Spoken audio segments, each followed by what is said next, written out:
Hi, this is Chris from Total Parts Plus, and today we have a 2012 Mitsubishi Triton GLX dual cab ute, stock reference number 4929. This shape runs from the 8th month 2009 through to the 4th month 2015. It has a 4D56 2.5 litre 4-cylinder turbo diesel engine backed by an automatic 4-wheel-drive transmission. 4D56 2.5 litre 4-cylinder turbo diesel engine with the left-hand headlight. Left guard, flared type, appears to have no damage. Left front, 16-inch factory alloy mag with a bald tyre. Left power door mirror, left front door has 3 small dents. Left rear door appears to have no damage. Left rear, 16-inch factory alloy mag with a bald tyre. It's got an ARB canopy, missing the rear glass. With all bolts and brackets, no keys, still may be usable. Right hand tail light.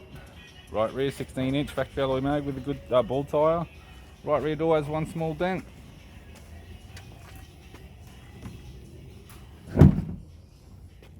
This vehicle is fitted with black cloth interior, black cloth center console lid, automatic console, automatic gear shifter, heater controls,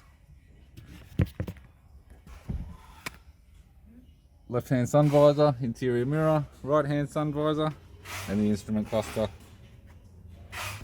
I'm Chris from Total Parts Plus, and I'd like to thank you for watching this video.